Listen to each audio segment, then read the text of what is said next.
Good evening, everyone, and welcome back to our Parsha webcast for the Parsha of Bamidbar, the new book, the Numbers. And as the book indicates, this is a book full of numbers. In the opening verses of this portion, the Torah tells us that it was the first day of the second month, while the Jews were in the desert. And that's a year after they left Egypt, so it's a year and 15 days. They left the 15th of Nisan, 15th of the first month, and a year later, the first of the second month. So we're talking about a year and 15 days. God instructs Moshe and Aaron to count the Jewish people. And they should be counted by the families, and everyone had to bring their yiches, which tribe they belonged to, and they went through with this count, where each one gave a shekel, a coin, and they counted the coins. And the number was whatever the number was, 600,000 men, and of course others, and women and children. So they counted the Jewish people. And this isn't the first time that they counted the Jewish people. Counted the Jewish people twice before. Once when they left Egypt, and once after the incident of the golden calf, and in this case. And Rashi makes a statement that needs to be understood, because he says like this: because of his love for the Jewish people, he counts them all the time. He keeps counting them. He counts them every hour, all the time. When they left Egypt, he counted them. When they sinned in the golden calf, see, after the plague, he counted them to see how many are left. And now, when he came to rest his presence among the Jewish people in the Mishkan, in the tabernacle, which was built just prior to this count, he counts them again. So because of his love for them, he counts them all the time. First of all, there's a number of questions that have to be addressed over here. What does it mean he counts them all the time? How many times did he count the Jewish people? 3. When was the next time he counted them? Based on this Rashi, you would think a couple months later, right? He's counting them all the time. That's what Rashi said. Kol shah, all the time. Right? When was the next time he counts the Jewish people? 38 years later. The end of the journey in the desert. Before significant events. Before they went into Israel, they were counted once again, I guess. And up till today, 2013, how many times were the Jewish people counted? A total of 9 times. A total of 9 times. Does that mean, is that some in 3,325 years? He counted us 9 times. What's that, an average? Of every 400 years. Every 350 years. Is that all the time? Can one say that God counts us all the time, as Rashi does? Yeah. Huh? Yeah. It might have only been recorded 9 times. No. I didn't say it was recorded 9 times. Say it was we were counted 9 times. Well, it had to be recorded to know that it was counted. Right. So that's it. Well, who counted? What do you mean? We were counted by doing this count. So it was only done 9 times. So what do you mean? What Rashi is telling us? He keeps counting us because he loves us. So when they get counted are people that get counted every 350 years on average. It's not all the time. That's question number 1. Question number 2, why is God even counting us? Why do you count your money? It's perfectly logical when Rashi says something. You love, you count. People count their money, their jewelry. They count things that they have a love for. But why do you keep counting? You're not going to count them every 2 minutes, right? Because I just counted. I know how much I have. You're only going to count it when there was something added, and you don't know how much was added. So you count it again. Where am I holding now? So you only count because you don't know what you have. So you want to know what you have because you love it so much. But God knows What does this mean that God has to count us even once? Mm-hmm. He doesn't know how many we are. It's for us, not for him. So what is the meaning of that?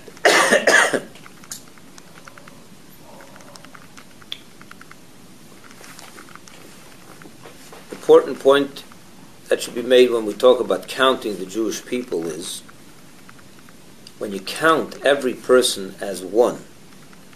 That means that, let's say, in that count, in the desert, the second year after they left Egypt. So Moshe counted the Levites, which he was part of the Levi tribe. He counted. So Aaron was counted in that count. Moshe was counted in that count.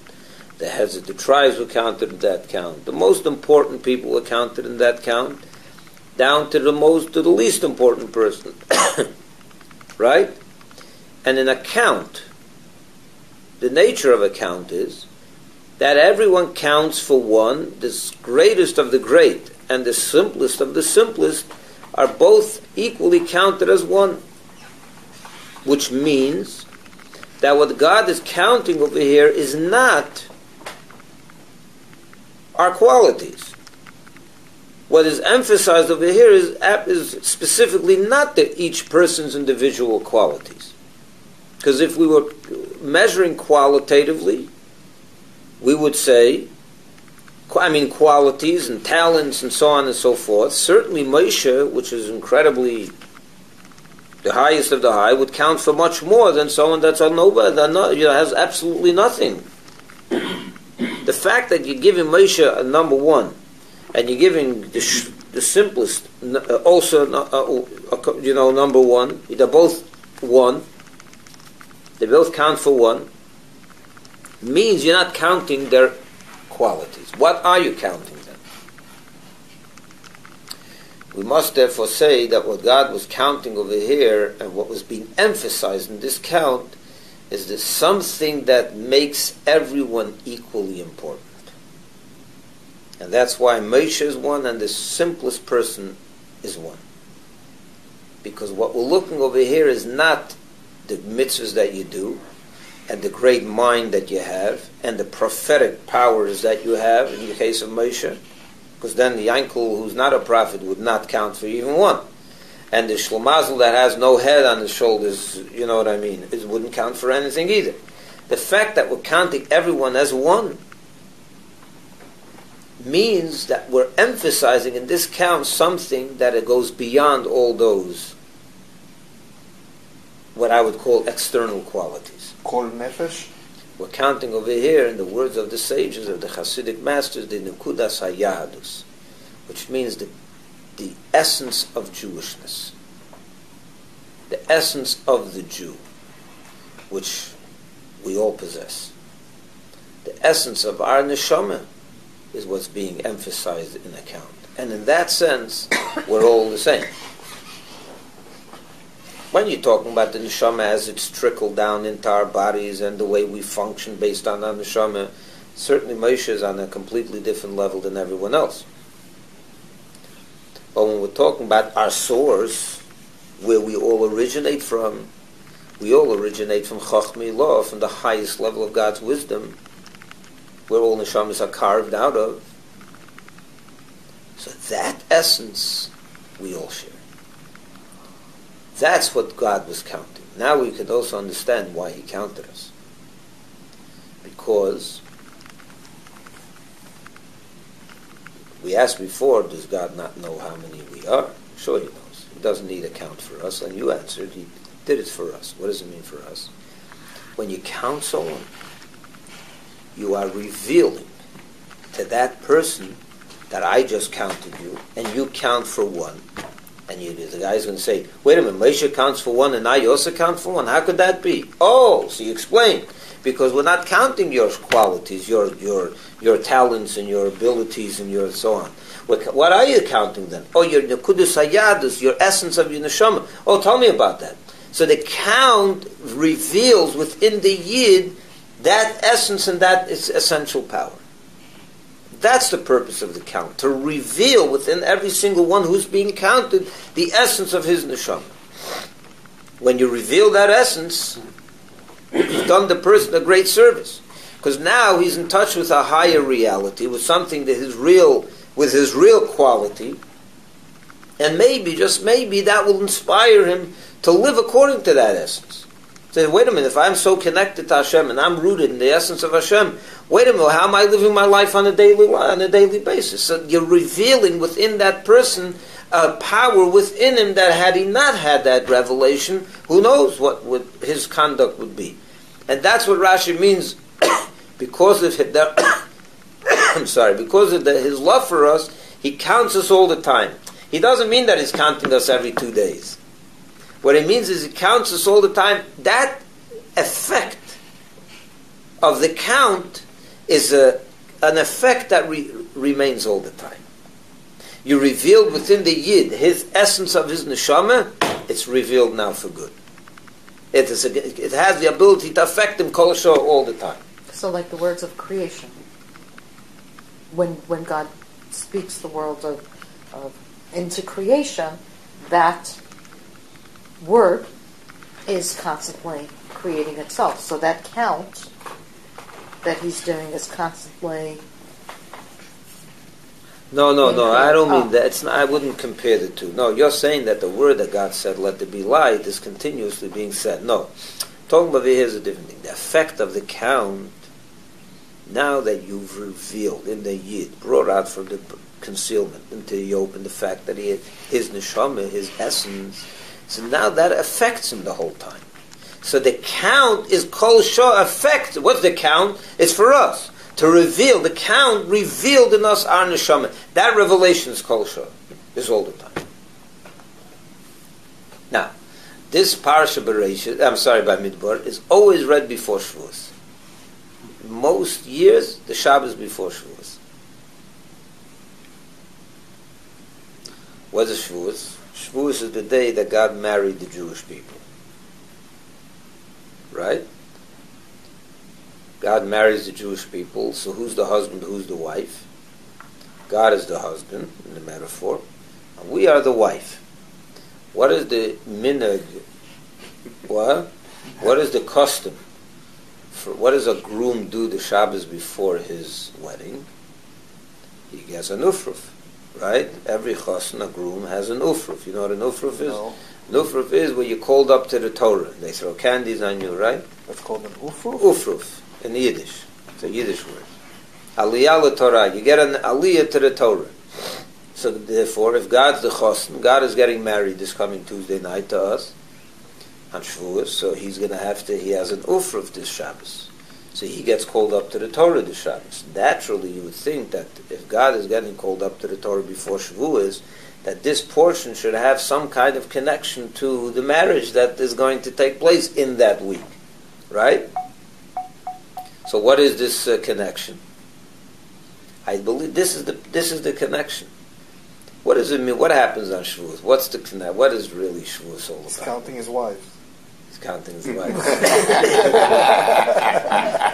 Shavuos is the day that Hashem gave us the Torah and revealed His essence to us and gave us the ability to connect our essence. Our neshama should be able to connect to Hashem through Torah and mitzvahs. So this concept of counting that takes place in the Shabbos before Shavuos, on Parahas Bamidbar, which is all about counting the Jewish people, and as we just said, it reveals within the Jew his essence. That's really very much related to what the point of Shavuos is as well. Shavuos is what? When God said it, what the Torah tells us, Anochi Hashem Leikecha. God revealed His essence to every Jew. And it's hinted in the words, Anochi Hashem Leikecha. The first three words of the Ten Commandments are, I am God your Lord. What is the meaning of I am God your Lord who took you out of Egypt? Why doesn't it just say, I took you out of Egypt? Introducing himself. What? I introduced himself. Why does he have to say, I, God your Lord, took you out of Egypt? You say, I know who you are. I know what you're talking about. If I say, I want to meet you, so I'm going to say, I, Rabbi Spalter, wants to meet you. I have to say that. If I say, I want to meet you, everyone knows who wants to meet you, not her. I is I. You know who I am. So if God says, I took you out of Egypt, why does he have to say, I, Hashem, Elokecha? It's like, that was me that took you out of So Egypt. he explains, it's explained in the discourses, that these three, not even, you can't even say names, because I is not a name. Hashem is a name. Elokecha is a name. Let me tell you something else about Anochi Hashem Elokecha that you may not have ever paid attention to. There's I, is God referring to himself without a name. Hashem is the tetragrammaton, the 4 letters of Hashem's main name. And then Elokecha is the same as Elokim, right? It doesn't say Anochi Hashem Elokim, I Hashem Elokim. It says Anochi Hashem Elokecha, your God. It's the only name that is ever referred to as yours, your Elokecha. You'll never see the name Hashem, the 4-letter name, as Havayecha, right? You'll never see that. The only name that can be referred to as your God is the name Elokim. It turns in from Elokim to Elokecha. So what is going on over here in those first 3 names, first 3 words?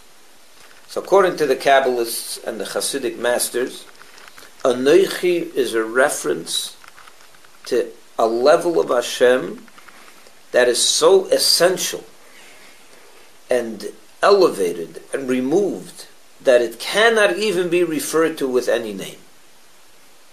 What is a name? After all, a name is an appellation that you attach to someone in order for others to be able to refer to that person. You on your own don't need a name. But as you want to project yourself to others, so then you need to have a name so people can refer to you.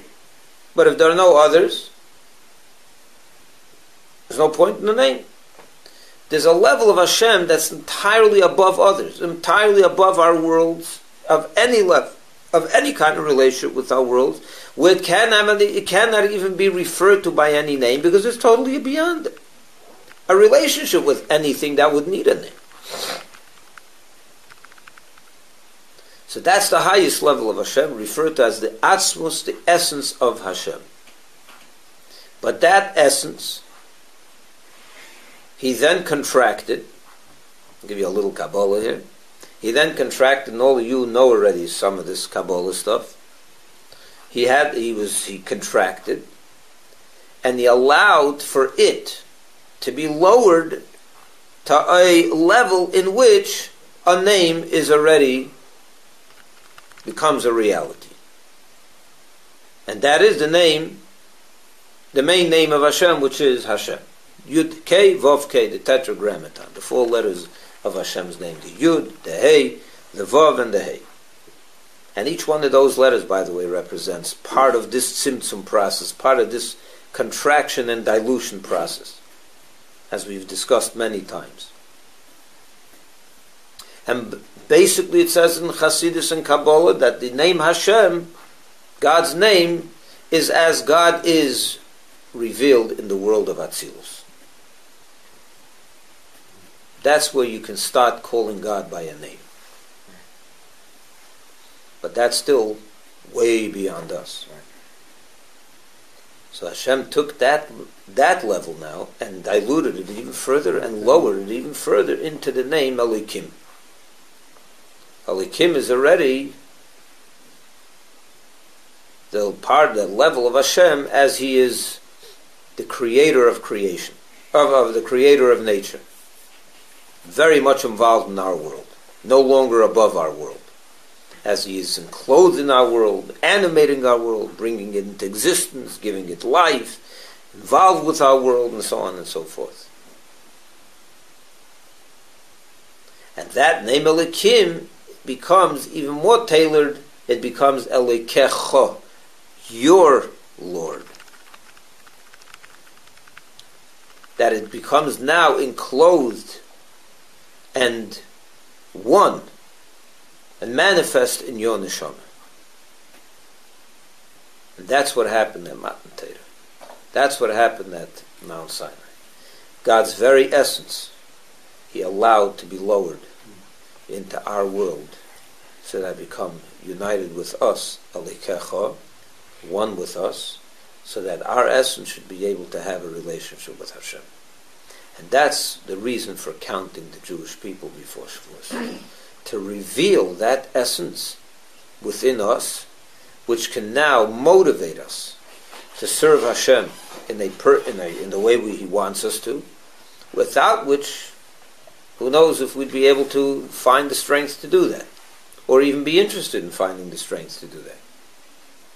But when a Yid becomes aware that he's not just a composite of some molecules, but he is a very godly reality in this physical world, and that essence is bound up with Hashem's essence, with Anoichi, with the essence of Hashem. Now he can be serious about life. He can be serious about serving Hashem and having a relationship with Hashem. And that essence can also become revealed in his daily life, in his daily conduct.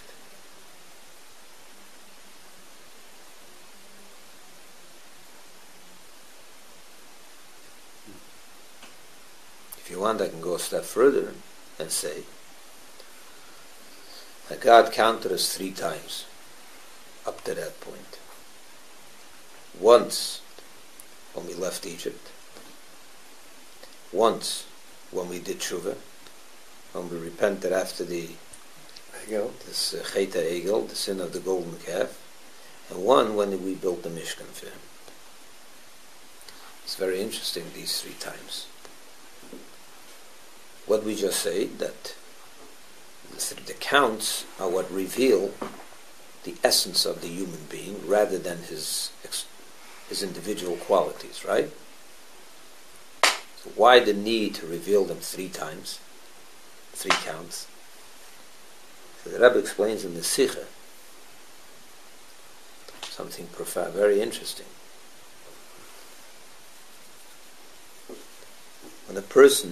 When we reveal the essence of the neshama in a Yid, it says in Chassidus that when you reveal the essence of a true soul, that can motivate him to even be ready to give up his life for God, to allow himself to die for Hashem's unity. For example, when you threaten a person to worship an idol, and instead he says, "No way, I'm not doing that." So you say, "If you're not, I'm going to kill you." He says, "Then kill me." Where does a Yid get that from? That willingness to give up his entire life for Hashem, to give everything up. That he gets from his essence. That doesn't come from the individual qualities that you possess. That comes from the essence of your connection to Hashem.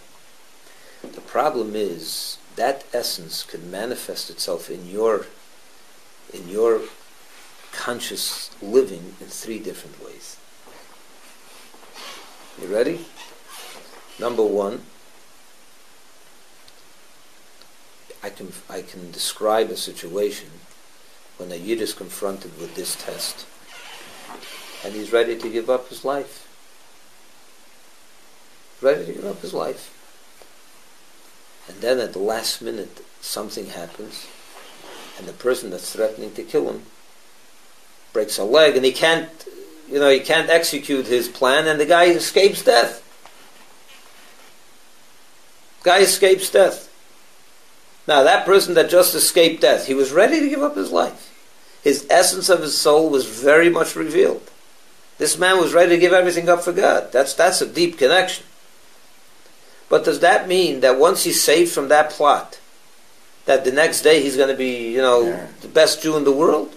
Not necessarily. He can revert right back when the threat is over and the need for the essence is over.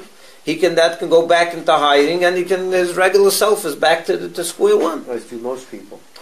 Most people are not threatened this way, and thank God. But I'm saying not as do most people. No, this some is something people most who are people ill don't and experience. they say they. That's not talking about that. When you're ill, your essence is not revealed. I'm talking about essence being. I'm talking about a person's readiness to give up his life. This is not something that is very common. It happened in the past, but in our times it doesn't happen too much. Thank God. Thank God. Mm-hmm. So I wouldn't know. I don't know if to say that as is by most people. I don't know. What's the reason that the person that essence is not motivating tomorrow to put on film with the greatest vigor? Because the essence was only revealed on a higher level of his consciousness, but it never penetrated his regular level of consciousness. And that always does it. But now let me describe to you something else. And I have you in mind with this second description. Yeah. We'll see in a minute. Person's threatened again. Same thing, same scenario. He's ready to give up his life. And the the last second he escapes that death. So he was ready. The essence, his connection to God was revealed. His essential connection. But the person that was going to kill him disappeared. Something happened and he ran away and he got caught and you're saved. But once your essence is revealed, it's motivating you. Wait a minute. If I was ready to give up my life for God, I'm not going back to eating pork. I mean, that's not happening anymore. Then, if I could do that, I could probably keep Shabbos and keep kosher and do the easier things. If I'm ready to give up my life, that was like an inspiration. Once your essence was revealed, it doesn't go away so fast for some people. Wait a minute. If I was ready to give up my life, that means your essence was revealed. You allow it to influence your lower levels of consciousness as well.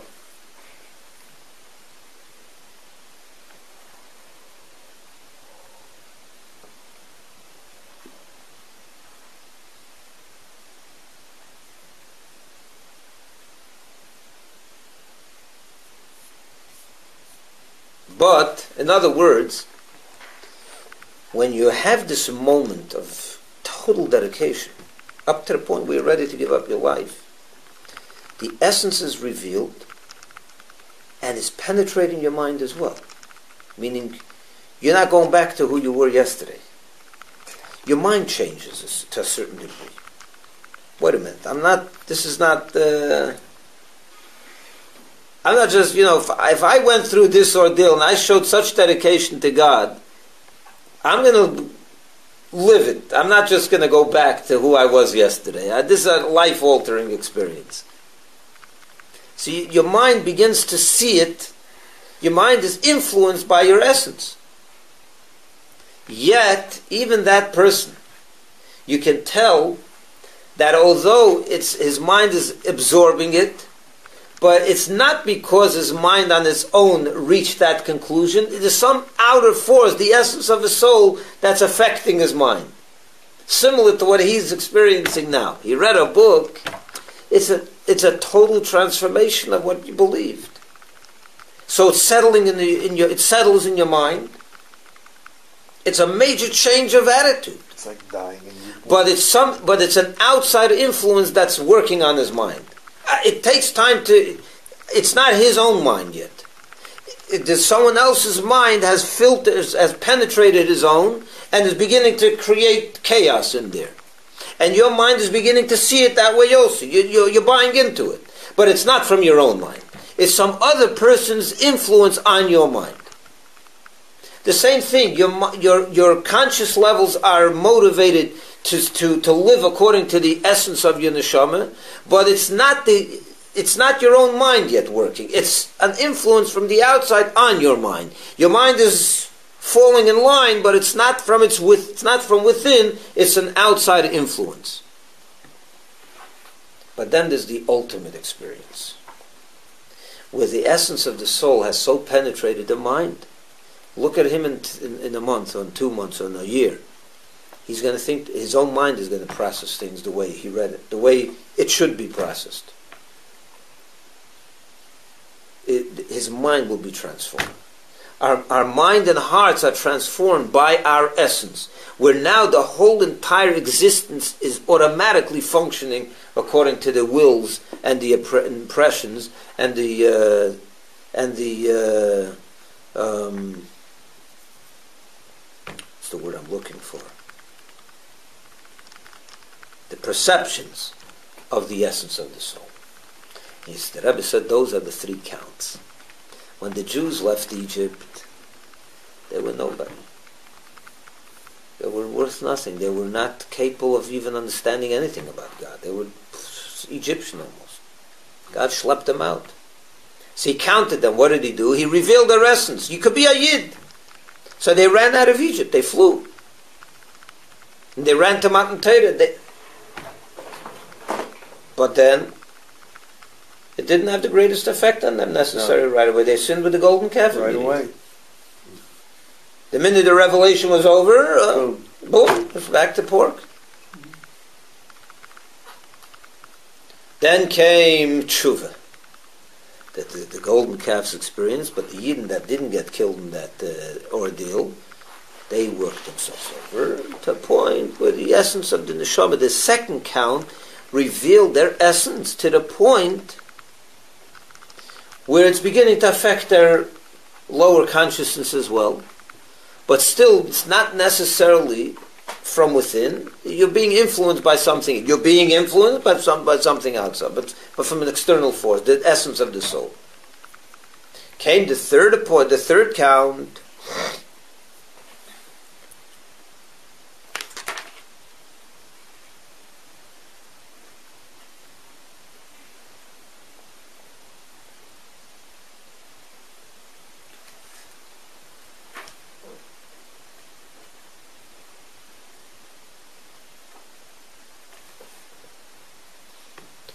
The second count was when we just said after they sinned with the golden calf, when they started building the Mishkan. What was the Mishkan? God was going to reside within them. Oh, God's going to reside within them. That represents the second count, which is the essence. So the soul is beginning to reside within us. It's influencing our soul, but it's from an outside. It's God pushing himself into us. The third count is after they already built the Mishkan. And they already did the service in the Mishkan for a whole month. So they became already involved on their own in the workings of the Mishkan and creating a presence for God within their midst. So that represents already the third level that we just described, where the essence of the soul has so penetrated their neshama, their conscious levels of their soul, their mind, their heart, and everything within that. Everything about the Yid now is processed through the prism of the essence of the soul. The mind automatically is now perceiving it the way the neshama is perceiving it. This, by the way, answers one more question. With this, I'll conclude. The third count, God, what do we say? The first count is as soon as we left Egypt. What do we say Egypt represents? It's belief in God, simple faith. He he follows Moshe into the desert with no provisions for tomorrow, with nothing. Simple faith in God. Kudus Hayadus, the essence of the soul was revealed, but it didn't affect their inner consciousness. Second count we just said, also right after the ordeal with the eagle, they started with the building, with the preparing of the temple. Right after Yom Kippur, they counted again. Right? Right away. The third time was when they built it, when they finished building the temple. So then why weren't they counted till a month later? The other two counts that were counted immediately, right after they left Egypt, right after the incident of the eagle. Why this waited for a whole month? They built the Mishkan, the first of Nisan was finished. When did they count them? The third time? The first of Iyar, a whole month later. Why not right away, the second of Nisan? Transformation takes time. Because over here was important. The third count was God had to reveal the essence of the soul on a whole new level, where it begins to penetrate the seichel, the intellect, the emotions of the human being, his conscious levels, to the point where they are now in sync with the essence of the soul. That can only happen only after they themselves have done the service in the temple. At least a month. A whole cycle, Kili. The Rebbe points out another few things. Why in discount Moshe and Aaron had to both do it. We won't get into that. But that's the Shabbos before Shavuos. It's God's helping us get the Shavuos. Reveals the essence of our soul for us this Shabbos with counting us, to know that you're one and I'm one and Moshe Rabbeinu is one. Imagine that. Every vote counts, right? Everyone has one vote, not two. Moshe doesn't get two. We don't get a half. We're all one. Why? Because there's something that is unique, a unique quality within each one, which is the essence of the Neshama. But it's not enough to do. But the count, the God doesn't need us to know it. God knows it. He wants to reveal it within us. But He wants that revelation to happen to the ultimate degree. That's why there were three counts. One reveals the essence, one connects it to the consciousness, and one penetrates the consciousness. And that's what we are. Thank you very much, and have a wonderful Shabbos and a good Shavuos.